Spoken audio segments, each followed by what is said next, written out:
Puji Tuhan, senang bisa kembali bersama dengan saudara di hari Pentakosta hari ini. Dan ini adalah hari pencurahan Roh Kudus dan kita merayakannya setiap tahun. Dan kita sudah melewati doa 10 hari, doa kepenuhan Roh Kudus atau doa kita memperingati doa pencurahan Roh Kudus. Jadi kita tahu bahwa Yesus sudah naik ke surga 10 hari yang lalu di tanggal 9 Mei. Kita rayakan kenaikan Tuhan Yesus dan setelah itu kita ikuti dengan doa 10 hari. Di gereja kita ada doa 10 hari dan berapa banyak di antara saudara juga yang mengikuti doa tersebut. Dan kita juga minta kepada Tuhan supaya Roh Kudus terus mengingatkan kita dan Roh Kudus terus ada bersama-sama dengan kita. Makanya kenapa gereja kita disebut gereja Pentakosta, karena kita sangat-sangat menghargai kejadian atau momentum besar yang terjadi pada hari Pentakosta khususnya yang ada di Alkitab. Itu hari ke-50 setelah Yesus bangkit dari antara orang mati, 40 hari dia menampakkan diri kepada murid-muridnya. Dan setelah itu dia naik ke sorga, sebelum dia naik ke sorga, dia pesan sama murid-muridnya, jangan tinggalin Yerusalem. Karena aku memang pergi, aku udah gak ada lagi bersama dengan kamu. Tapi aku akan minta kepada Bapa untuk mengirimkan penolong yang lain. Yang sama dengan Yesus, yang kuasanya sama dengan Yesus. Kebaikannya, semua. Karena dia juga adalah pribadi dari Allah sendiri yang disebut dengan Tritunggal. Dan Roh Kudus adalah Allah yang ketiga. Bukannya tiga Allah ya, sekali lagi Allah pribadi yang ketiga yang kita juga harus belajar bersama-sama. Dan selama 10 hari kita belajar firman Tuhan di sana, kita berdoa di sana. Dan pada hari ini adalah puncaknya hari Pentakosta di mana Roh Kudus turun di atas gereja Tuhan. Roh Kudus memenuhi dan dicurahkan buat gereja Tuhan dan memenuhi setiap orang-orang percaya yang disebut sebagai tubuh Kristus, yang disebut sebagai gereja Tuhan yang masih melakukan amanat agung yang ada di dalam dunia. Roh Kudus datang ke dalam dunia sama seperti Yesus datang ke dalam dunia, tapi bentuknya berbeda. Yesus datang ke dalam dunia sebagai bayi, dibesarkan, lalu dia melayani dengan tubuh yang kelihatan, terbatas dalam satu tempat, terbatas dengan waktu, terbatas dengan kondisi dia sebagai manusia. Dan setelah mati, Yesus bangkit, 40 hari kemudian Yesus naik ke sorga. Jadi Yesus datang, dia naik ke sorga, dia pergi lagi. Tugasnya sudah selesai. Tetapi Roh Kudus, saudara, waktu dia turun, waktu dia diutus oleh Bapa, turun dari sorga, masuk ke dalam dunia ini dalam bentuk roh memang, gak kelihatan memang. Tapi dia tinggal di dalam gereja Tuhan. Dan dia gak akan balik lagi ke sorga.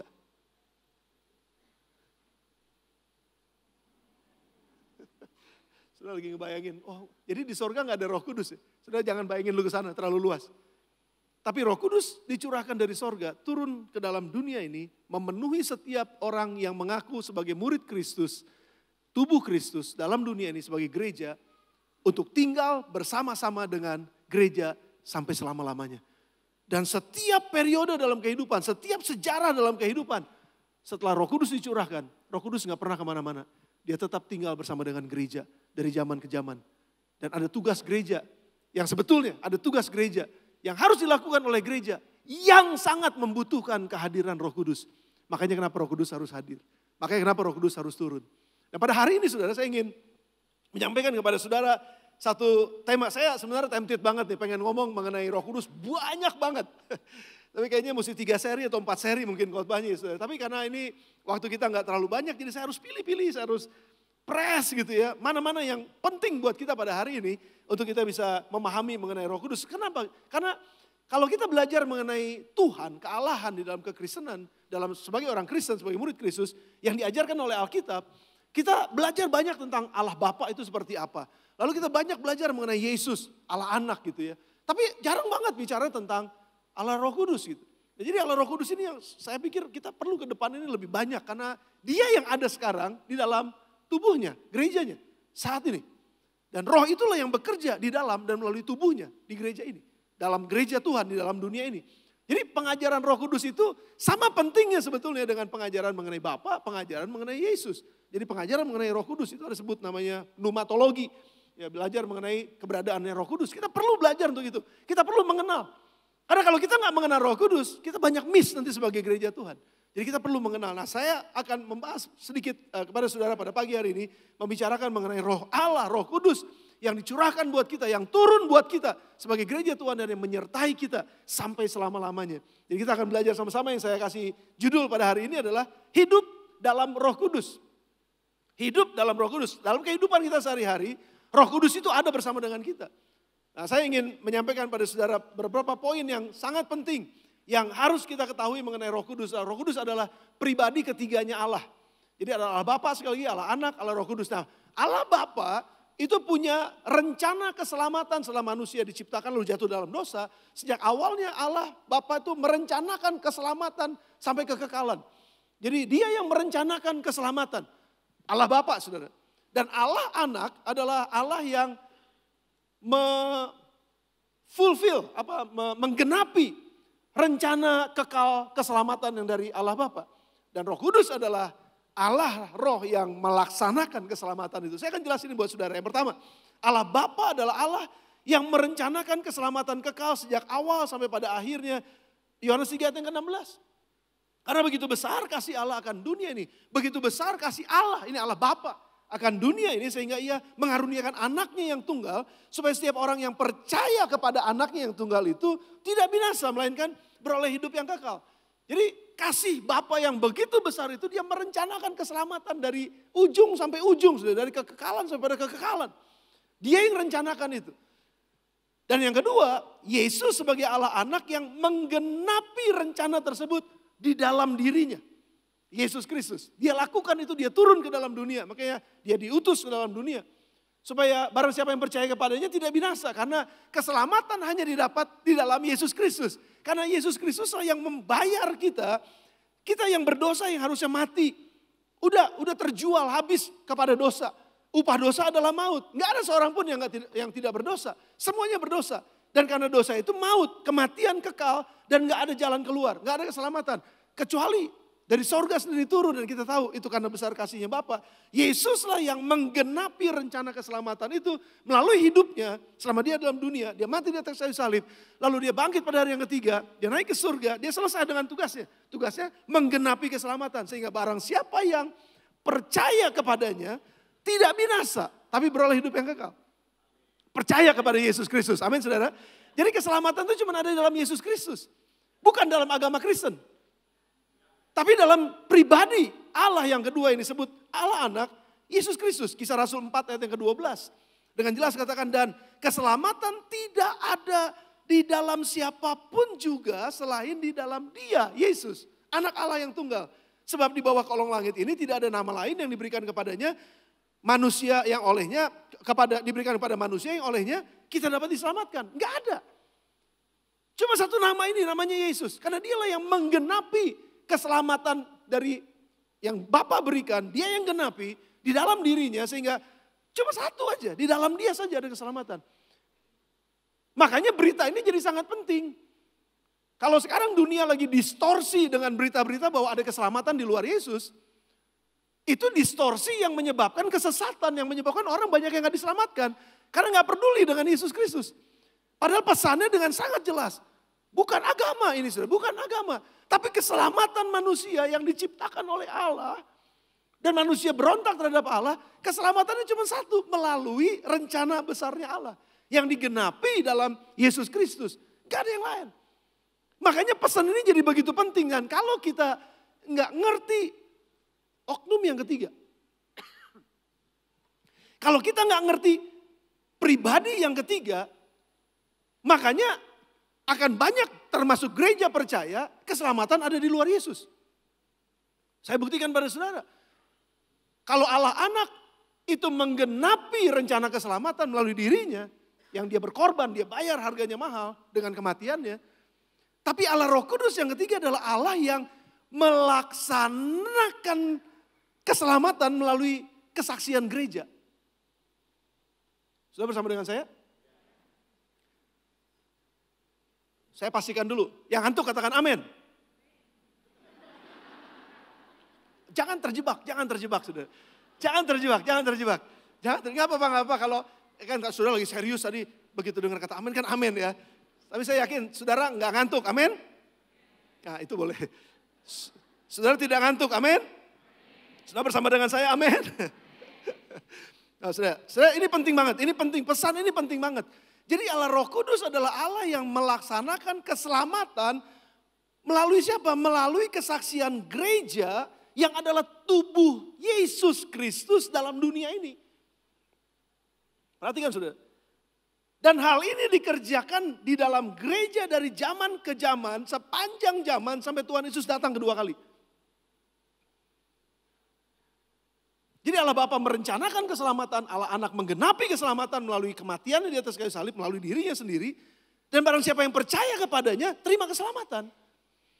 Tapi yang menjadi pertanyaan sekarang adalah, Yesus sudah gak ada. Dia udah selesai dengan tugas penyelamatan ini, udah selesai. Tapi harus ada yang memberitakan berita keselamatan ini. Harus ada yang memberitahukan bahwa ada jalan keluar buat upah dosa yang adalah maut. Ada jalan keluarnya. Dan jalan keluarnya ini siapa yang memberitahukan? Harus ada yang serupa, yang segambar dengan Allah. Yang memiliki otoritas, yang memiliki kuasa yang sama. Yang memiliki esensi yang sama. Dan itu adalah Allah sendiri. Tapi udah bukannya Allah Bapa, udah bukan Allah Anak. Tapi Allah Roh Kudus. Makanya dia harus datang ke dalam dunia ini. Dan dia harus tinggal bersama-sama dengan tubuh Kristus yang disebut dengan gereja untuk menyampaikan berita keselamatan itu. Jadi gereja tanpa Roh Kudus nggak ada pesannya. Gereja tanpa Roh Kudus pesannya cuma berkat kekayaan. Tapi gereja dengan Roh Kudus pesannya adalah keselamatan buat orang-orang yang terhilang. Sudah bersama dengan saya? Gereja tanpa Roh Kudus akan menjadi klub itu kumpulan orang-orang yang hanya mendapatkan inspirasi-inspirasi bagus. Gereja tanpa Roh Kudus. Gereja tanpa Roh Kudus akan menjadi gereja motivasional. Gereja yang termotivasi setiap minggu dimotivasi. Seger gue. Udah cuman buat dirinya sendiri. Supaya gue jadi kaya, supaya gue jadi berhasil, supaya gue jadi sukses. Supaya kerjaan saya jadi naik, supaya usaha saya jadi berkembang. Supaya hidup saya jadi makin lebih baik. That is fine, itu bagus saudara. Tapi tugas Roh Kudus datang ke dalam dunia adalah tinggal di dalam gereja, empower the church, memperlengkapi gereja Tuhan untuk jadi saksinya. Untuk membawa berita keselamatan buat bangsa-bangsa. Membawa berita keselamatan buat orang-orang yang terhilang. Buat orang-orang yang gak kenal Yesus. Dan kalau gak kenal Yesus, ujungnya dia mati. Ujungnya dia binasa. Makanya kenapa Roh Kudus dicurahkan? Supaya gereja punya kekuatan untuk menjadi saksinya. Makanya pesan Yesus sebelum dia naik ke sorga. Penting banget pesan Yesus ada 2. Aku akan pergi kepada Bapa. Tapi lebih baik untuk aku bisa pergi kepada Bapa. Kalau enggak, Roh Kudus enggak dicurahkan. Ini penting banget. Ada 2 hal sebelum Yesus naik ke sorga. Yang pertama adalah Matius 28 ayat 19 dan ayat yang 20. Saya cuma ulang-ulangin aja buat saudara supaya kita masuk dan nempel benar. Khususnya dalam konteks Roh Kudus pada pagi hari ini. Karena itu pergilah, jadikanlah semua bangsa muridku. Dan baptislah mereka dalam nama Bapa dan Anak dan Roh Kudus. Dan ajarlah mereka melakukan segala sesuatu yang telah kuperintahkan kepadamu. Dan ketahuilah saya merahin saudara. Aku menyertai kamu senantiasa sampai kepada akhir zaman. Penyertaan Tuhan buat gerejanya itu adalah janji yang diberikan untuk gerejanya bisa melaksanakan amanat agung. Jadi gereja yang gak melaksanakan amanat agung, sangat besar kemungkinannya miss dari penyertaan Tuhan. Amin. Sudah bersama dengan saya? Ini penting banget nih saudara. Jadi penyertaan kita berdoa Tuhan sertai saya. Puji Tuhan, Tuhan mau menyertai kita. Tapi penyertaan Tuhan itu justru buat orang-orang yang hatinya dipenuhi oleh Roh Allah dan memang disertai oleh Roh Allah. Karena Roh Allah itu akan menggerakkan dia untuk melakukan tugas yang Bapa berikan dari sorga. Menceritakan keselamatan kepada orang-orang yang belum diselamatkan. Sudah dengar saya baik-baik. Mengerjakan amanat agung bukan cuma sekedar jadi pendeta. Gereja adalah tubuh Kristus yang memberitakan amanat agung. Keselamatan hanya ada dalam Yesus Kristus. Baptis mereka dalam nama Bapa, Putra dan Roh Kudus. Itu tugasnya gereja saudara. Jadi kalau saudara adalah karyawan, tugas saudara adalah menjadi saksi. Di tempat saudara bekerja sebagai karyawan. Yang menyaksikan bahwa Yesus hidup di dalam saya. Kekuatannya ada di dalam saya. Keselamatannya saya terima dari Yesus Kristus. Dan hidup saya diubahkan, hidup saya diberkati oleh Tuhan. Dan bukan cuma sekedar itu. Saya mau kamu juga terima apa yang saya terima. Itu loh saudara. Jadi sebagai pengusaha, saudara sebagai guru, sebagai karyawan, sebagai mahasiswa, sebagai pelajar, apapun profesi kita, termasuk sebagai pendeta. Ujung-ujungnya kehidupan kita dipanggil adalah untuk misinya Allah. Makanya kenapa dikatakan Yesus sebelum naik ke sorga, ini perintah penting banget. Karena untuk inilah aku datang, kata Yesus, menggenapi rencana keselamatan. Dan bukan cuma sekedar untuk hidup nikmat di dalam dunia. Tapi membawa orang-orang yang ada dalam dunia, yang ada dalam kesesatan, yang ada dalam kegelapan mereka. Yang gak tahu jalan kemanapun. Sampai di mana nanti mereka kalau mereka meninggal. Di mana mereka akan end up dalam kehidupan mereka. Gak tahu, gak ngerti. Itulah tugas gereja. Dimanapun kita ditempatkan, jadikan semua bangsa muridku dan baptislah. Ketahuilah, karena ada banyak orang yang gak tahu bahwa Tuhan menyertai mereka. Banyak orang gak tahu. Oh, penyertaan tuh kan seolah-olah kan kalau ada bodyguard itu baru disertain gitu kan. Kalau kelihatan gitu, ini gak kelihatan, kemana dia? Saya lagi bingung Tuhan, saya lagi punya masalah dalam kerjaan saya lagi punya masalah dalam bisnis saya punya masalah dalam keluarga saya punya masalah dalam pelayanan-pelayanan saya. Terus mana Tuhan? Mana? Kok gak ada, seperti gak ada jalan keluar. Tapi Tuhan mau bilang gini, ketahuilah, selama engkau melakukan tugasmu di bumi ini untuk menceritakan keselamatan itu kepada orang lain, ketahuilah, aku menyertai kamu senantiasa. Kamu gak pernah ditinggalin, kamu gak akan pernah dibiarkan yatim piatu. Roh Kuduslah yang menyertai kita pada hari itu. Roh Kuduslah yang menyertai kita pada saat-saat itu. Ini adalah janji Tuhan untuk gereja yang melakukan amanat agung. Oleh sebab itu kenapa gereja kita kok passionnya gitu ya. Gerakan itu ayo kita ajak oikos, ayo kita doain oikos, ayo kita belajar muridkan, ayo kita ada di live group. Di live group bukannya cuma buat makan pisang goreng terus pulang terus ntar ngopi-ngopi. Itu enggak, lebih daripada itu saudara. Yang ada adalah gimana kita ngalamin perubahan hidup. Bagaimana orang yang terlibat yang kita ajak ngalamin perubahan hidup setelah mereka kenal Tuhan. Dan bukan cuma sekedar perubahan hidup karena diberkati, karena bukan perubahan hidup. Enggak cuma sekedar perubahan hidup karena karakternya diubahkan, puji Tuhan buat itu. Tetapi setelah itu ada peran yang harus berubah.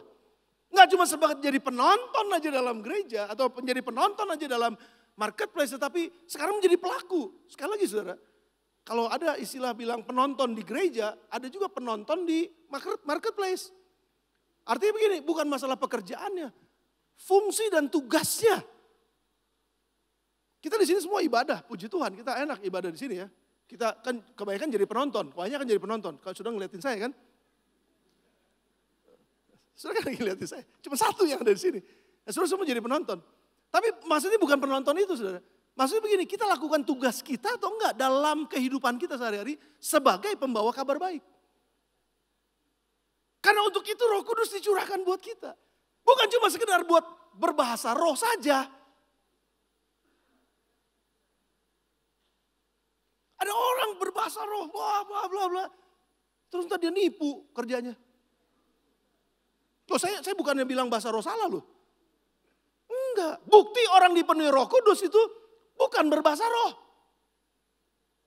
Tapi menghasilkan buah roh dalam kehidupannya. Jelas saudara? Tapi bukan berarti saudara, terus kalau gitu gue gak perlu bahasa roh dong. Enggak, bahasa roh itu perlu. Nanti kita bahas, makanya ini saya bilang gak cukup waktunya buat bahas ini. Tapi yang paling penting sekarang adalah gereja kita adalah gereja Pentakosta. Kenapa gereja Pentakosta? Karena Roh Kudus tinggal bersama dengan kita. Saya gak bilang bahwa gereja yang lain tuh Roh Kudus enggak. No. Kita lebih fokus kepada apa yang Tuhan katakan di dalam kejadian-kejadian di dalam perjanjian baru. Kisah para rasul. Roh Allah dicurahkan, gereja mulai bergerak untuk memberitakan Injil. Bukan untuk kepentingan sendiri. Kita ngegedein diri bukan untuk kepentingan sendiri. Kita membesarkan diri kita, bukan membesarkan diri untuk jadi sombong, enggak. Itu akibat dari pergerakan yang Tuhan lakukan dalam kehidupan kita. Kita jadi semakin luas, kita jadi semakin besar. Tapi dampak dan pengaruhnya juga harus jadi semakin besar. Karena buah roh yang dihasilkan. Bukan karena berbahasa roh. Sekali lagi saudara jangan salah ngerti saya loh. Kalau saudara tanya, Pastor Arif masih berbahasa roh? Saya masih berbahasa roh, bahkan lagi mandi pun bahasa roh. Tapi maksudnya adalah yang lebih penting bukan bahasanya. Yang lebih penting adalah buahnya, hasilnya apa. Dipenuhi karunia-karunia roh, puji Tuhan. Karunia roh untuk membangun kehidupan. Tapi pada akhirnya buah apa yang bisa dinikmati oleh Tuhan dan masyarakat sekitar kita. Itu yang penting saudara. Oleh sebab itu gereja yang disertai oleh Roh Kudus adalah gereja yang memuridkan. Kita harus memuridkan. Gereja yang tidak hidup untuk dirinya sendiri. Gereja yang memiliki passion untuk keselamatan orang lain. Makanya kenapa kita terus mau tuliskan oikos kita siapa, doain 5 jari dan lain sebagainya. Dan ini adalah salah satu ciri orang yang dipenuhi oleh Roh Kudus, memiliki dorongan kuat untuk bersaksi tentang Tuhan Yesus kepada orang lain. Yang kedua, perkataan Yesus sebelum dia naik ke sorga adalah gini, tapi kamu akan menerima kuasa kalau Roh Kudus turun ke atas kamu. Dan kamu akan menjadi saksiku di Yerusalem dan seluruh Yudea dan Samaria dan sampai ke ujung bumi. 2 hal, ada tugas, tapi ada empowerment. Ada empowering dari atas. Ada tugas, ada yang menyertai. Ada tugas, ada yang backup. Ada yang tugas, ada yang menolong. Ada yang tugas, ada yang menyertai. Ada tugasnya, tetapi juga ada kekuatannya. Jadi sama ini saudara. Ini yang berlaku buat orang-orang yang melakukan tugasnya Tuhan. Saudara, kalau kehidupan kita adalah misinya Allah, Roh Kudus pasti akan menyertai kita. Dimanapun kita ada, apapun pekerjaan kita, apapun makanannya, minumannya selalu minum. Apapun pekerjaannya sekali lagi, Roh Kudus akan menyertai kita di sana. Dengan tujuan satu, kita menjadi saksi di tempat pekerjaan kita, di dunia kita, di keluarga kita, di tempat usaha kita, di kampus kita, di sekolah kita. Jadi saksinya Tuhan di sana. Sudah bersama dengan saya? Jadi gereja yang dipenuhi Roh Kudus adalah gereja yang menyaksikan Yesus di tengah-tengah dunia, mempertontonkan Yesus, mempertontonkan karakternya Yesus melalui kehidupannya, mempertontonkan perkataan Yesus, memperdengarkan perkataan Yesus, memperlihatkan perbuatan Yesus, memanifestasikan kuasanya Yesus, dan menyebarkan kasihnya Yesus kepada dunia ini. Itu gereja yang dipenuhi oleh Roh Kudus. Dan kita ini sekali lagi hidup karena misi Allah di dalam kehidupan kita. Dan kita menjalani misi tersebut, maka Roh Kudus akan datang dan menolong kita, menyertai kita, mendampingi kita, mengajar kita, menguatkan kita. Dan ada banyak peranan Roh Kudus, peran-perannya Roh Kudus. Tugasnya Roh Kudus ketika dia diturunkan untuk melaksanakan keselamatan, untuk memperkuat gereja, untuk melindungi gereja, untuk menjaga gereja, untuk menyertai gereja, untuk memperlengkapi gereja, untuk menghibur gereja, untuk mengajar gereja, untuk memberikan hikmat buat gereja, untuk mengingatkan setiap firman pengajaran Yesus buat gereja. Jadi fungsi Roh Kudus itu saudara. Dan dia perlu ada. Kita memerlukan dia desperately saudara. Dari banyaknya fungsi dan peran Roh Kudus saya akan sampaikan 4 penting buat saudara. Buat kehidupan kita sama-sama. Saudara bersama dengan saya? Bapak, aku berdoa sekali lagi biar firman ini akan bicara buat setiap kami. Nggak terkecuali Tuhan dalam nama Tuhan Yesus. Yang pertama saudara, fungsinya Roh Kudus atau perannya Roh Kudus adalah menyertai kita. Penyertaannya Tuhan, tadi udah jelas ayatnya. Ketahuilah aku menyertai kalian senantiasa sampai pada akhir zaman. Penyertaannya Tuhan itu dalam bentuk Roh Kudus yang berjalan bersama dengan kita. Parakletos, dia berjalan di samping kita dan dia juga berjalan di dalam dan melalui kehidupan kita. Dan dia bekerja di dalam dan melalui kehidupan kita. Dalam perjalanan saudara, kalau saudara suka traveling ya, saudara lebih suka sendiri apa suka ditemenin? Ada yang bisa sendiri loh saudara. Ada, saya ngelihat ada satu jemaat kita, saya nggak tahu ya hadir apa enggak. Tapi saya ketemu sama orang ini di airport, lagi jalan pakai ransel gitu. Terus saya tanya, mau kemana kamu? Oh mau ini, mau jalan kemana? Dia sebutin satu negara saudara. Wih, di mana tuh? Ada di peta, saya bilang. Oh ada ini, pastornya ada di sini, ada cerita segala macam. Lah kamu pergi sama siapa? Sendiri. Gila, berapa lama? Sebulan lah kira-kira. Betah kamu sendirian? Iya kan nanti di tengah jalan juga ketemu teman. Traveler saudara. Orang yang suka berjalan. Tapi dia berjalan sendirian. Cuma tetap aja saudara, no man is an island. Nggak ada seorang pun yang bisa hidup sendiri. Pasti butuh companion. Pasti butuh teman. Pasti butuh orang yang berjalan bersama dengan dia. Saudara kalau saudara pikirkan ya, kalau dalam perjalanan saudara lagi berat nih ya. Saudara dengan tugas berat, dengan tanggung jawab. Saudara, aduh kayaknya gitu. Siapa orang nomor 1 yang saudara ajakin ngobrol? Risa langsung, pasangan. Sama saya juga. Saudara maafkan saya. Epi itu kayak tong sampah loh. Jadi semua yang saya punya nih udah jengkel, marah, kesel. Waduh gak tahu lagi mesti ngomong gimana gitu. Wah saya tumpahin sama dia. Puji Tuhan dia tetap bisa nafsu makan. Puji Tuhan. Epi ada gak Epi? Ada. Ya paling gak kelihatan lah dia subur dan segar. Ya kan? Benar gak saudara? Kenapa? Karena dia sehat, dia kuat. Puji Tuhan buat penolong, itu penolong tuh saudara. Ya kan, saudara yang belum menikah, yang masih lama menikah, ya nanti saudara akan tahu setelah saudara menikah. Khususnya laki-laki, istri itu penolong. Sekuat-kuatnya laki-laki, kalau gak ada penolong, stres saudara, benar-benar stres. Makanya kalau laki-laki ditinggal istri, kawin lagi. Tapi kalau istri tinggal suami, belum tentu kawin lagi. Oh, iya cepet amat.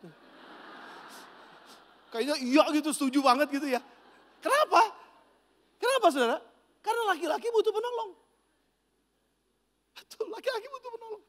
Dan kita sebagai orang Kristen, kita sebagai tubuh Kristus, kita ini sebagai murid Yesus yang ada dalam dunia ini, kita perlu penolong.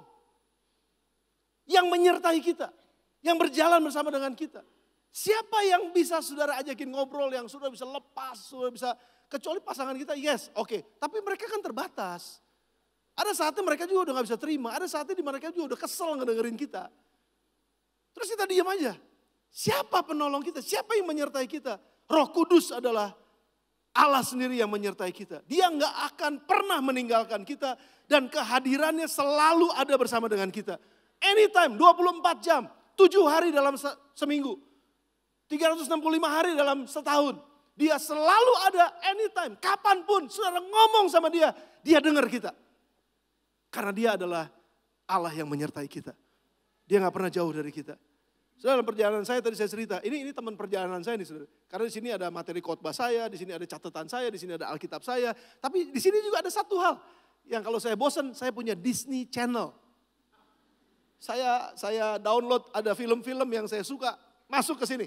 Nanti kalau saya perjalanan panjang gitu, ada di pesawat, itu udah capek, udah baca, udah lelah, ya udah nonton aja. Ini jadi teman seperjalanan, tapi maksud saya begini saudara, ini kan semua bisa terbatas. Tapi Roh Kudus tidak terbatas. Kalau ada di antara saudara sekarang yang lagi ngalamin, saya kok sendirian ya, saya kok kesepian ya, saya kok kayaknya gak punya teman ya. Ada Roh Kudus bersama dengan kita. Hidup kita memang misinya Tuhan, tapi kita gak dibiarkan berjalan sendirian. Roh Kudus menjadi penolong yang menyertai kita. Amin.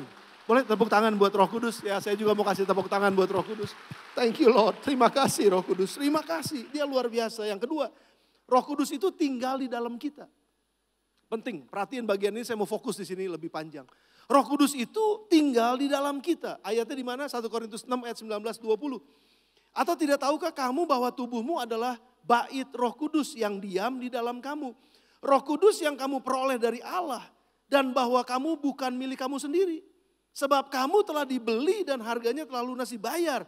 Karena itu muliakanlah Allah dengan tubuhmu. Roh Kudus waktu kita percaya kepada Yesus. Hanya yang percaya kepada Yesus yang akan menerima Roh Kudus. Roh Kudus akan masuk dalam hidupnya. Hanya yang percaya kepada Yesus. Yang gak percaya pada Yesus enggak. Karena itu rohnya Yesus. Bagaimana mungkin orang gak mau percaya sama Yesus tapi Roh Kudus masuk dalamnya? Enggak mungkin. Saudara bersama dengan saya?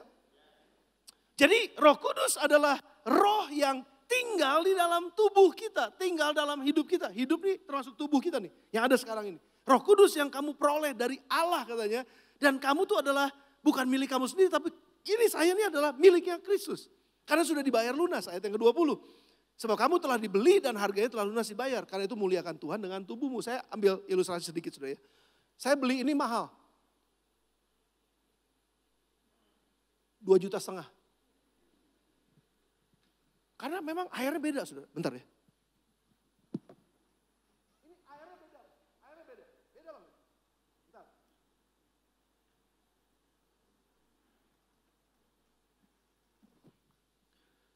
Suara saya berubah gak? Karena airnya memang beda. Makanya 2,5 juta. Contoh, saudara, contoh. Ini 2,5 juta. Kan mahal. Tapi saya beli ini untuk saya tempatkan nanti di sini yang bisa diminum sama orang yang membutuhkan. Tapi dalam perjalanan ketika saya beli ini, ya, karena ini mahal, saya minta ada materai waktu saya bayar, dimateraikan. Invoice-nya 2,5 juta, ada materai, ditanda tangan sama penjual pembeli ini udah ada tanda tangannya, ada materainya, Ini udah kuat, saya punya hak atas ini milik saya sekarang, karena ada materainya. Tapi dalam perjalanannya sampai ke sana, ini kemungkinan air ini bisa kena polusi lah, kena inilah, itulah. Dan akhirnya ini bisa berkurang sampai di sana bisa habis nih. Gimana caranya supaya dalam perjalanan dari sana sampai ke sana, ini aman. Nggak akan terbuang, nggak akan rusak, nggak akan hancur. Tapi tetap akan bermanfaat nanti sampai pada tempatnya. Gimana caranya? Harus ada jaminan, asuransi. Jadi apa yang sudah saya beli, ada materainya, ini hak saya, milik saya. Tapi dalam perjalanannya sampai ke sana, saya asuransikan ini. Sehingga ada jaminan bahwa dia akan terus aman. Jaminan bahwa dia akan sampai pada tempatnya dengan aman. Ini ilustrasi ya saudara, ini ilustrasi. Saudara jangan mikir yang macam-macam kemana-mana. Tapi ada jaminan bahwa ini akan sampai di tempatnya dengan selamat. Demikian dengan kehidupan kita. Ketika kita ada di dalam dosa, ketika kita hidup dalam dosa, nggak percaya kepada Tuhan, nggak tahu, pokoknya hidup kita ngaco aja. Jorok, kotor, berantakan. Wah udah nih, ini ancur-ancuran hidupnya. Ada yang bayar kita, ada yang tebus kita, namanya Yesus Kristus. Dia bayar kita dengan darahnya yang mahal. Lalu apa yang terjadi? Kan saya pindah dari kepemilikan dosa yang pada akhirnya maut. Saya berpindah status saya dari orang berdosa, dibayar dengan materainya Roh Kudus, dibayar oleh darahnya Kristus, lunas dibayar, saya keluar dari situ, saya selamat sekarang. Posisi saya udah berubah, udah gak di situ, posisi saya ada di sini. Saya selamat. Puji Tuhan buat darah Yesus, bayar saya mahal. Lunas dibayar tadi ayatnya. Ada materai Roh Kudus, sebentar kita baca ayatnya. Tapi setelah itu apa? Setelah itu kan saya gak langsung masuk surga. Kalau saya langsung masuk surga, selesai. Betul apa enggak saudara? Orang yang disalib di pinggirnya Tuhan Yesus tuh kan ada dua. Yang satu ya udah dia gak tahu ceritanya kemana. Tapi yang satu ikut sama aku ke Firdaus. Itu orang enak banget tuh. Dosanya minta ampun. Siapa yang mau kayak dia? Dosanya minta ampun saudara. Tapi di sebelah Yesus, karena di sebelah Yesus bilang, ya udah hari ini kamu ikut sama saya. Itu luar biasa. Hari itu dia mati langsung ada di Firdaus. Itu luar biasa. Tapi kan kita gak begitu. Begitu kita selamat diterima, ditebus oleh darah Yesus, kita udah selamat. Kan perjalanan kita masih panjang di bumi. Waktu jalan di sini ada yang nyenggol, tersinggung, marah, berantem. Dagingnya masih ada nih. Terus jalan ke sini tersinggung karena ya gue gak dianggap nih sama dia. Ya mentang-mentang gue miskin ya, lu kaya ya, gitu. Marah lagi, tersinggung lagi. Terus jalan ke sini, terus gak lama lagi ada yang ngomongin jelek, salah pengertian, salah ngerti lagi, akhirnya emosi, marah. Gue bunuh nih, tapi gak mau ngebunuh, saya takut masuk penjara. Tapi marahnya itu banyak, ini kedagingannya masih banyak nih, kedagingannya masih banyak. Diselamatin gak? Selamatin, udah dibayar kok, materainya udah jelas kok. Milik Yesus, tapi selama perjalanan ini perlu jaminan untuk bisa sampai dengan baik. Makanya kenapa kitab Efesus, mari buka sama-sama dengan saya. Dalam kitab Efesus 1 ayat yang ke-13-14. Di dalam dia, Yesus Kristus, kamu juga karena kamu telah mendengar firman kebenaran yaitu Injil keselamatanmu. Di dalam dia Yesus, kamu juga ketika kamu percaya kepada Yesus, dimateraikan dengan Roh Kudus yang dijanjikannya itu. Jadi harganya udah dibayar tadi kan. Pakai materai pula sekarang gitu Roh Kudus. Roh Kudus itu materai yang mengatakan bahwa sah. Yesus mati buat kamu, kamu terima dia sebagai Tuhan dan Juru Selamat. Sah kamu diselamatkan, sah kamu anak Allah, itu Roh Kudus. Bayangin kalau gak ada Roh Kudus. Gak ada yang mensahkan itu. Saudara. Tapi ini sah. Tapi selama udah sah perjalanannya terus gimana? Apa yang dikatakan oleh Paulus ayat 14. Dan Roh Kudus itu adalah jaminan bagian kita sampai kita memperoleh seluruhnya. Yaitu penebusan yang menjadikan kita milik Allah untuk memuji kemuliaannya. Jadi selama perjalanan itu Roh Kudus adalah jaminan buat kita. Makanya kenapa Roh Kudus ngajar kita, Alkitab mengajarkan kita, barang siapa yang hidup di dalam daging dia akan binasa. Jadi walaupun kita udah percaya kepada Yesus, tapi tetap hidupnya dalam daging, gak mau dengar Roh Kudus, gak mau berontak terhadap apa yang Roh Kudus sampaikan, lalu kita terus hidup dalam keinginan daging. Walaupun dibaptis 10 kali. Tetap kalau hidupnya dalam daging, dia akan kehilangan kualitas keselamatan yang Tuhan berikan kepada dia. Keselamatan yang Yesus lakukan gak pernah gagal. Tapi keselamatan yang dia terima karena materainya Roh Kudus. Itu materainya itu bisa diambil loh saudara. Bisa selesai itu materainya. Makanya kenapa Tuhan bilang begini, jangan dukakan Roh Kudus. Jangan menghujat Roh Kudus. Karena sekali kamu menghujat Roh Kudus, kamu udah gak bisa diselamatin. Kenapa? Karena materainya diangkat. Kamu hujat kok. Terus kamu singgung dia, terus kamu buat dia marah, kamu buat dia sedih, kamu buat dia jadi menangis terus setiap hari karena waktu dia bicara kamu abaikan. Waktu dia bicara, kamu berontak. Waktu dia bicara, kamu gak mau dengar. Kenapa? Selalu mengikuti keinginan daging. Padahal dia adalah jaminan. Selama kita ikut dia, selama kita menyenangkan dia, selama kita mau terus dengar. Ikuti pimpinannya, hidup dalam roh. Itu diajar sudah dalam kitab Roma. Saya gak punya waktu buat ngajar ini. Tapi ada pengajaran bagus buat itu, sudah siap-siap nanti ya. Jadi waktu kita hidup dalam roh, kita tuh lagi ngedengerin Roh Kudus. Tapi kalau kita ngikutin emosi kita, kedagingan kita, kemarahan kita, kekecewaan kita, kepahitan kita, terus diikutin dikasih makan, maka kita sebetulnya lagi mendukakan Roh Kudus karena kita nggak mau denger, ampunin, udah, ayo minta maaf sama dia, ayo ini dan lain sebagainya. Loh, waktu kamu nggak mau dengerin itu, kamu lagi hidup dalam daging. Artinya apa? Materai yang Roh Kudus sudah ikat untuk sebuah keselamatan, keselamatannya sendiri nggak akan pernah hilang, karena Yesus sudah selesai dengan itu. Tapi apa yang kita terima yang sudah dimateraikan Roh Kudus kita sendiri tolak dan Roh Kudus itu diangkat dari kita. Jangan sampai Roh Kudus diangkat dari kita. Itu yang lagunya Daud. Jangan mengambil rohmu daripadaku. Kembalikan padaku sukacita keselamatan itu. Karena hanya Roh Kudus yang bisa lakukan itu. Jangan sampai engkau ambil rohmu daripadaku. Mati aku. Aku butuh Roh Kudus. Karena Roh Kudus adalah materainya. Dan dia adalah jaminan selama kita jalan ke sana. Makanya hidup di dalam roh, maka kamu akan mengikuti keinginan roh. Tapi orang yang mengikuti keinginan daging akan selalu hidup dengan kedagingannya. Barang siapa memiliki roh Allah, dia adalah milik Kristus. Tapi barang siapa tidak memiliki roh Allah dan menolaknya, dia bukan milik Kristus. Bagaimana mungkin terima keselamatan? Sudah bersama dengan saya? Saya izinkan saudara renungin sebentar. Kita perlu Roh Kudus. Kita perlu Roh Kudus. Dan dia adalah jaminan buat kita. Itu yang kedua. Roh Kudus tinggal di dalam kita. Yang ketiga, Roh Kudus menghibur kita. Ini roh penghibur. Dia yang menghibur kita, Yohanes 14 ayat 26. Tetapi penghibur yaitu Roh Kudus. Yang akan diutus oleh Bapa dalam namaku. Dialah yang akan mengajarkan segala sesuatu kepadamu. Dan akan mengingatkan kamu akan semua yang telah kukatakan kepadamu.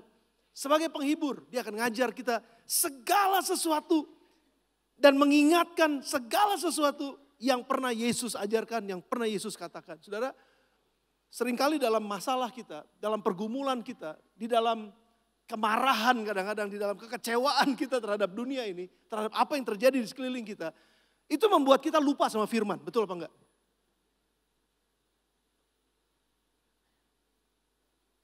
Saudara enggak ya, saya iya.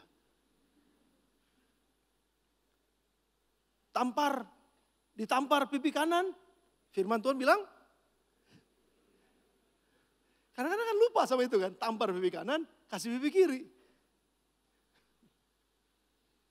Yang kita ingat waktu kita disakiti, kita ditampar pipi kanan, kita tendang pakai kaki kanan, das.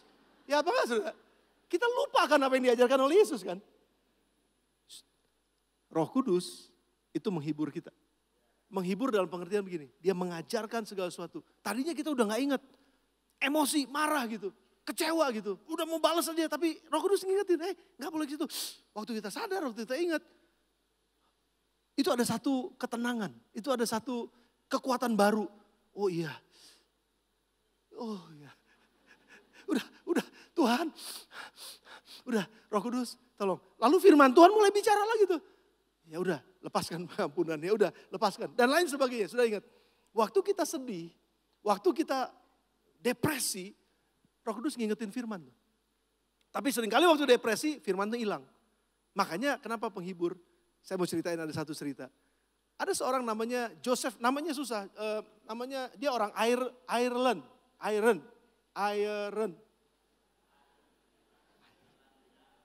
Irlandia. Susah amat bilang Irlandia aja. Joseph Medlicott Scriven. Dia ujungnya jadi pendeta, saudara. Tapi dia ini anak orang kaya di Irlandia. Dia anak orang kaya, saudara. Dan dia punya tunangan. Satu hari sebelum pernikahannya, dia jalan-jalan sama tunangan ini. Ya, kalau kita makanya kenapa dipingit, supaya jangan kejadian apa-apa kan. Makanya dipingit. Nah ini nggak dipingit soalnya. Jadi jalan-jalan naik kuda di pinggir sungai. Nggak tahu kenapa kudanya ini kayak berontak begitu, dia jatuh. Jatuhnya nggak jatuh ke tanah, jatuhnya ke sungai. Pas sungainya arusnya lebih kenceng. Dan si Joseph ini ngelihat langsung mau coba berusaha menolong, tapi nggak berhasil untuk menolong tunangannya. Dan akhirnya tunangannya meninggal. Wah itu dia begitu pahit, begitu marah, begitu kecewa sama dirinya sendiri. Kenapa saya nggak berhasil menolong dia? Dia orang Kristen, dia orang cinta Tuhan. Sampai pada akhirnya dalam kesedihannya dia pindah ke Kanada. Lalu dia mulai menjual hartanya dan mulai pelayanan full time lah kira-kira. Dia jadi pendeta, akhirnya dia jadi pendeta dan melayani sungguh-sungguh. Mengasihi jiwa-jiwa, mengasihi Tuhan. Dan dia menikah dengan seorang gadis. Yang gak lama kemudian istri yang dia nikahi meninggal karena pneumonia. Penyakit pada saat itu. Dan lalu dia sepertinya, aduh Tuhan kenapa seperti ini. Tapi dia gak mau menyalahin Tuhan. Dia gak mau bikin apapun, tapi dia berdoa sama Tuhan. Dan akhirnya dalam kesedihannya, dalam kesepiannya, dia mulai menuliskan dengan semua kata-kata firman yang masuk dalam hidupnya. Dia menuliskan sebuah puisi. Nah waktu dia tuliskan sebuah puisi itu jadilah puisi yang begitu indah. Ungkapan hati dari seorang Joseph yang kehilangan orang yang dia cintai. Yang dalam keadaan desperate karena kesedihan yang begitu mendalam. Dan juga kangen sama mamanya di Irlandia. Dia pindah ke Kanada soalnya. Dia tinggal di Kanada, nggak bisa ketemu sama mamanya di Irlandia. Dia kangen banget dan dia harus beri penghiburan buat mamanya juga. Yang juga ngerasa kesepian di sana. Bagaimana saya bisa berikan kata-kata penghiburan? Dia tulislah puisi ini, saudara. Dan puisi ini ada di atas. Akhirnya pada beberapa tahun kemudian ditulislah oleh seorang yang bernama, saya lupa tapi itu merek sepatu. Saya jadi ingat kalau merek sepatu saya lihat Converse. Ya, dia bukannya yang nyiptain sepatu Converse, bukan mas. Namanya Converse. Dia tuliskan sebuah lagu. Lagunya tulisannya ini sudah kata-katanya ini kata-kata dari si Joseph tadi. Melodinya seperti ini. What a friend we have in Jesus. Saya tahu hanya orang lama yang ngerti lagu ini. Dan orang lama artinya orang yang cukup tua. Dan saya tahu lagu ini karena saya udah cukup tua. Orang-orang yang baru masih muda kayaknya saudara nggak tahu lagu ini. Tapi ini lagu memberkati begitu banyak orang. All our sins and grief to bear. Saudara lihat kata-katanya. What a privilege to carry everything in prayer. Oh, what peace we often forfeit. What needless pain we bear. All because we do not carry everything to God in prayer. Kata-kata lagu ini menghibur si Joseph, saudara, yang pada akhirnya menjadi lagu yang menghibur jutaan orang. Sampai hari ini banyak gereja Protestan masih menyanyikan lagu ini. Harusnya gereja kita juga masih menyanyikan lagu ini. Dan ini menginspirasi luar biasa orang Indonesia. Di tahun 19 sekian, orang Indonesia menciptakan sebuah lagu dari melodi lagu ini. Kulihat ibu pertiwi, sedang bersusah hati. Persis melodinya. Itu kalau ada copyright waktu itu, ini udah dituntut lagu Kulihat Ibu Pertiwi, saudara. Tapi memang itu kenyataannya. Itu menginspirasi, melodinya menginspirasi, kata-katanya menginspirasi buat orang-orang yang saat itu sedang tertekan dan butuh penghiburan. Dan Roh Kudus adalah roh yang menghibur kita. Saudara, kemarin saya nyanyi lagu ini, saya nangis sendirian, saya lagi sendirian di kamar saya. Saya nangis. Tuhan saya banyak masalah, Tuhan saya banyak pergumulan, Tuhan saya banyak hal yang membuat saya nyataan. Saudara, Tuhan saya capek, Tuhan. Wah saudara, waktu nyanyi lagu ini, penghiburan yang didapatkan oleh Joseph ratusan tahun yang lalu, itu saya dapatkan di kamar saya tadi malam. Ada penghiburan di dalam Roh Kudus. Apa yang membuat saudara tertekan? Apa yang membuat saudara sepertinya butuh pertolongan dan butuh penghiburan? Semua orang mungkin merasakan hal yang sama dengan kejadian yang berbeda. Tapi remedinya ada satu. Roh Kudus ada di dalam kita dan dia adalah penghibur buat kita. Amin saudara. Yang terakhir. Kita masih ada waktu. Saudara masih bisa? Terakhir ya. Roh Kudus membantu dalam kelemahan kita. Saya cepat aja, Roma 8 ayat 26-27. Demikian juga roh membantu kita dalam kelemahan kita. Sebab kita tidak tahu bagaimana sebenarnya harus berdoa. Tapi roh sendiri berdoa untuk kita kepada Allah. Lihat saudara, dengan keluhan-keluhan yang tidak terucapkan. Siapa yang berdoa? Roh yang di dalam kita, Roh Kudus yang di dalam kita. Berdoa untuk kita karena kita udah gak tahu bagaimana berdoa. Udah gak ada kata-kata kita yang cukup. Dan Allah yang menyelidiki hati nurani mengetahui maksud Roh Kudus itu. Yaitu bahwa Roh Kudus sesuai dengan kehendak Allah berdoa untuk orang-orang kudus. Dalam kelemahan saudara dan saya. Kita udah gak bisa berdoa mungkin. Tuhan, air mata udah habis. Kata-kata udah gak ada lagi. Saya udah capek. Tuhan, saya udah gak tahu mesti berdoa gimana. Saya udah gak tahu mesti ngomong apa. Tuhan, saya jengkel sama suami saya, jengkel sama istri saya, udah jengkel sama anak-anak, jengkel sama orang tua, jengkel sama teman sekerja, jengkel sama banyak orang. Tuhan, saya udah gak tahu mesti gimana. Saya udah gak ngerti mesti gimana. Udah gak bisa berdoa. Cuman diam aja saudara. Tapi roh yang ada di dalam kita, itu akan berdoa buat kita kepada Bapa dengan keluhan yang tidak terucapkan tadi. Dan yang paling hebatnya adalah Bapa mengerti apa yang roh itu katakan. Karena itu rohnya sendiri. Dan makanya setelah ayat itu saudara, kalau saudara baca ayat ini, ayat yang ke-28 dia bilang apa? Dan kita tahu sekarang bahwa Allah turut bekerja dalam segala sesuatu untuk mendatangkan kebaikan bagi mereka yang mengasihi Dia sesuai dengan rencana Allah. Yes. Ayat ini Tuhan turut bekerja dalam segala sesuatu sering di-quote, sering dikutip, sering diucapkan. Tapi kita gak tahu konteks atasnya. Ternyata konteks atasnya adalah ada Roh Kudus yang berdoa buat kita. Yang Allah dengar, yang kita udah gak sanggup lagi Allah dengar. Dan Allah turut bekerja pada akhirnya sesuai dengan doanya Roh Allah. Roh Kudus yang berdoa buat kita on behalf of us kepada Bapa di sorga. Dan Bapa dengar itu. Dan Bapa turut bekerja dalam segala sesuatu mendatangkan kebaikan buat kita yang mengasihi Dia. Ada gak doa saudara yang lagi gak dijawab pada hari ini? Dan saudara udah capek kayaknya. Ingat, Roh Kudus ada di dalam kita. Dan Dia berdoa buat kita. Dan Bapa dengar doa kita. Boleh gak pemain musik memuji bisa maju ke depan? Saya akan akhiri dengan pertanyaan ini buat kita semua. Jadi sekarang, apakah kita perlu Roh Kudus? Ini baru 4 saudara, dari fungsinya, dari perannya, yang begitu banyak kalau kita bisa bahas di dalam Alkitab. Cuma 4 aja, perlu Roh Kudus gak? Absolutely.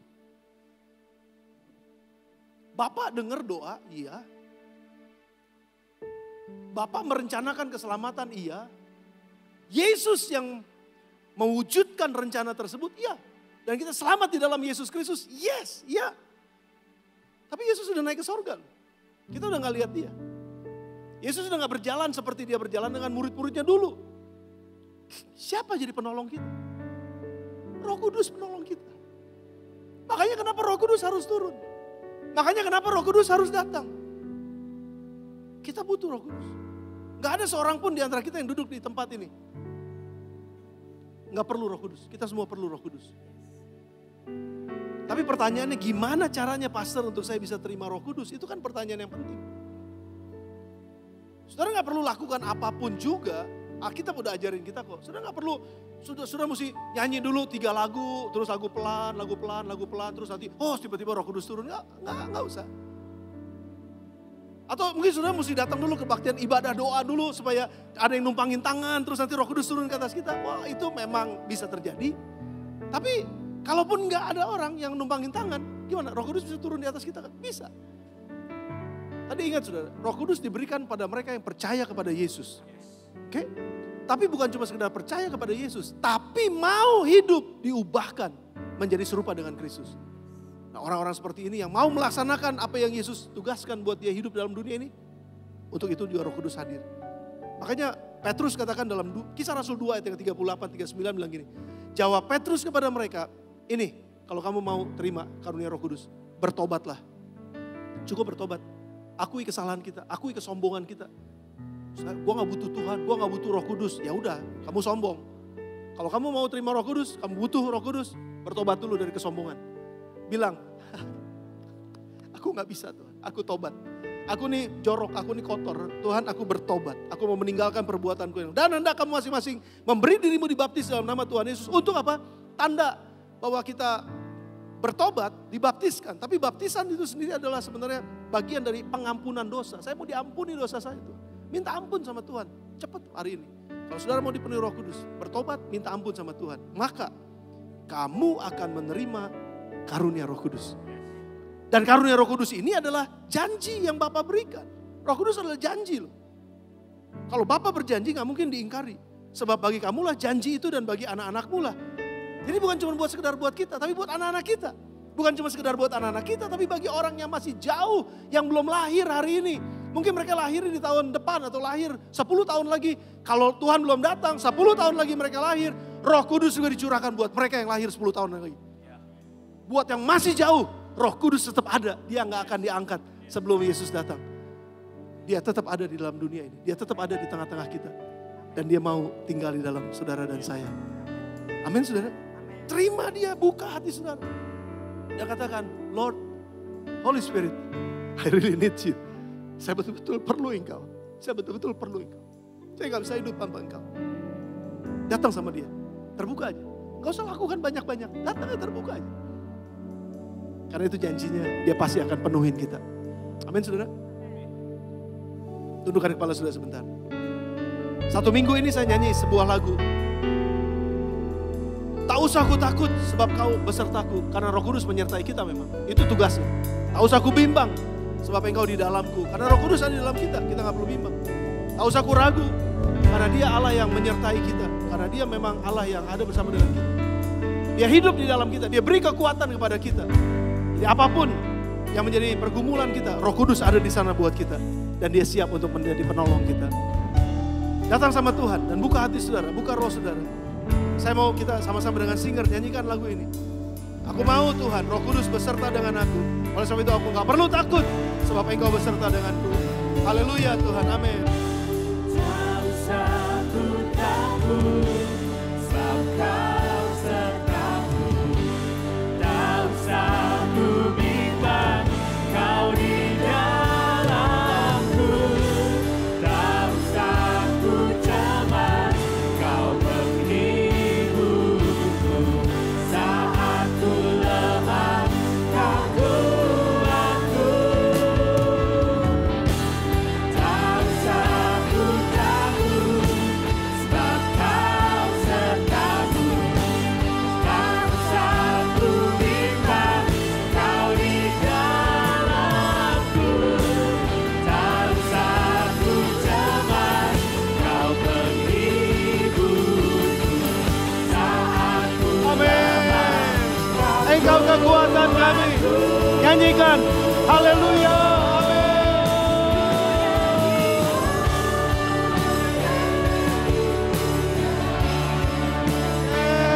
nyanyi haleluya. Sungguh kau hebat, ajar perkasa, kekuatanmu. Nyanyi haleluya. Nyanyi haleluya.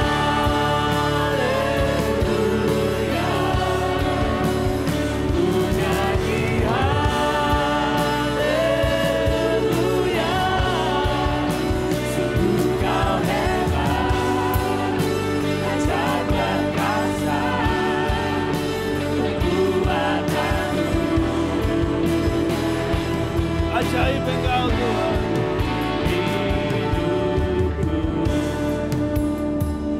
Saudara, bukankah itu pekerjaannya Roh Kudus? Dia beserta dengan kita. Dia ada di dalam kita, tinggal di dalam kita. Dia menghibur kita dan dia memberi kekuatan kepada kita. Saya nggak tahu apa yang saudara sedang takutkan pada hari ini. Dalam usaha saudarakah, dalam keluarga saudarakah, dalam kerjaan saudarakah, dalam kuliah saudarakah. Apa yang saudara takut itu? Roh Kudus ada buat kita. Roh Kudus dicurahkan buat kita. Yang penting kita punya hati tertuju kepada Tuhan dan katakan, aku mau hidupku dalam misinya Allah. Untuk bisa menyaksikan pekerjaan Allah yang besar kepada orang-orang yang di sekelilingku dimanapun Tuhan tempatkan aku. Tapi saat ini aku sedang takut Tuhan. saat ini Roh Kudus akan memberikan kekuatan buat mereka yang takut. Dan kalau saudara memang mau katakan, Roh Kudus aku perlu Engkau, angkat tangan saudara tinggi di hadapan Tuhan sama-sama. Dan katakan ini dengan hati yang terbuka. Tak usah aku takut karena Engkau beserta. Yes, itu pekerjaan Roh Kudus. Angkat tangan saudara kalau saudara sedang takut hari ini. Roh Kudus ada di tengah-tengah kita. Dan Dia mau menolong kita, Dia mau menyertai kita. Dia mau tinggal di dalam kita. Dia mau hidup di dalam kita. Dalam nama Yesus, amin. Tak usah ku takut, sebab Kau sertaku. Tak usah ku bimbang, Kau di dalamku. Itu Engkau Roh Kudus. Tak usah ku cemas, Yes. Kau penghibur. Itu Engkau penghibur kami. Saat ku lemah, Kau kuatku. Engkau kekuatan kami Roh Kudus. Haleluya. Tak usah ku takut, Nyanyikan dengan iman. Kau sertaku. Yes. Tak usah ku bimbang, Kau di dalam. Yes. Yes. Tak usah ku cemas, Kau penghiburku. Saat Yes. lemah, Kau kuatku. Engkau yang lemah, nyanyikan lagu ini. Engkau yang cemas, nyanyikan lagu ini. Tak usah ku takut. Tak usah ku takut, sebab Kau sertaku. Tak usah ku bimbang, Kau di dalam. Dalam nama Yesus. Amin. Tak usah ku cemas, Kau penghibur. Saat ku lemah. Saat ku lemah, Mari nyanyi. Ku nyanyikan haleluya. Bangkit berdiri bersama saudara yang mau dipenuhi Roh Kudus. Bangkit berdiri bersama-sama. Ku nyanyi. haleluya. Ku nyanyi haleluya. Sungguh Kau hebat, ajaib perkasa, perbuatanmu. Roh Kudus Engkau hebat. All over the place. Seluruh ruangan ini Roh Kudus Engkau hebat. Ku nyanyi haleluya.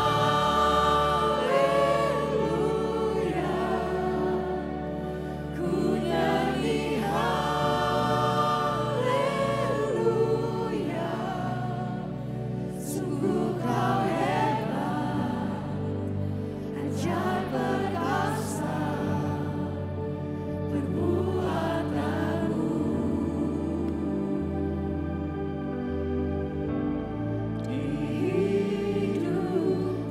Bukankah ini pengakuan kita? Mari berdoa kepada Tuhan. Mari datang secara pribadi kepada Tuhan. Katakan Engkau hebat. Aku butuh Engkau Roh Kudus. Aku perlu Engkau.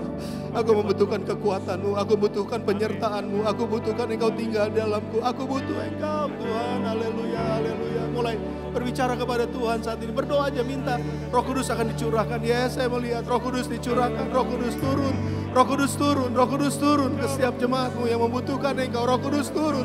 Roh Kudus turun memberi penghiburan. Roh Kudus turun memberi kekuatan.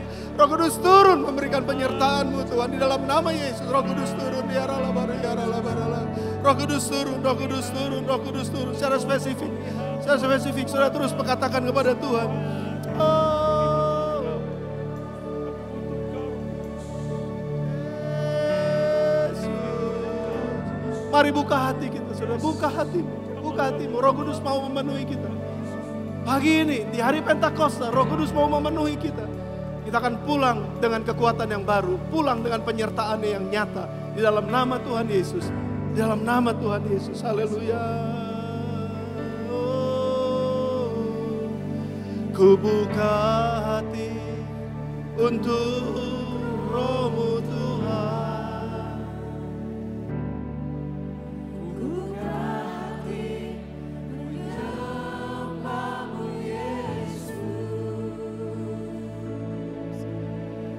Jamahlah kami, penuhi kami Dengan kuasa-Mu. kuasa Oh, ku buka hati. untuk Roh-Mu Tuhan. Ku buka hati menyembah-Mu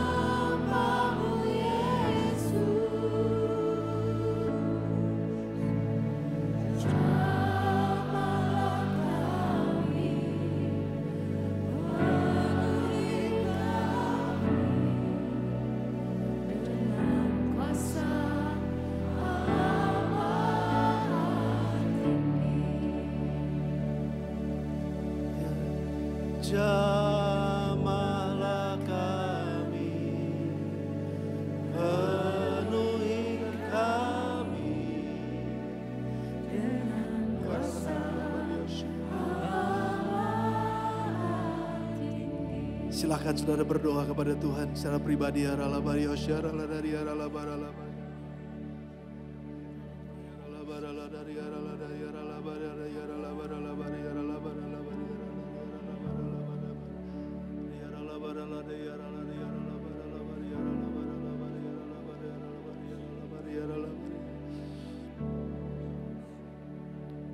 Buat yang takut saat ini, jangan takut, sebab aku menyertai engkau. Buat yang bimbang, jangan bimbang, sebab aku ini Allahmu. Aku akan meneguhkan, bahkan akan menolong engkau. Aku akan memegang kau dengan tangan kananku yang membawa kemenangan.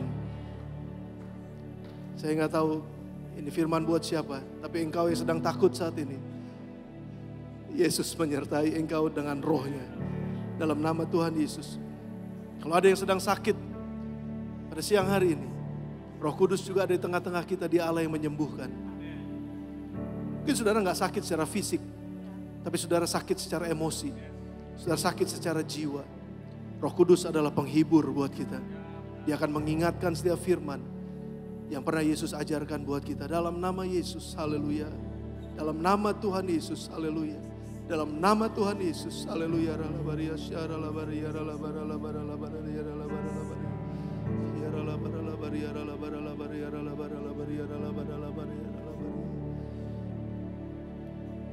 Kau terus mengerjakan hal yang baik di tengah-tengah kami ya Bapak. Roh Kudus, Engkau ada buat gerejamu. Engkau ada buat kami. Dan Engkau gak akan diangkat. Engkau akan tinggal di dalam kami. Oleh sebab itu kami buka hati kami. Kami buka pikiran dan roh kami.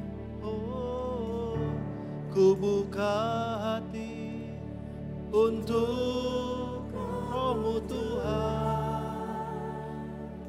Yes. Ku buka hati menyembah-Mu Yesus.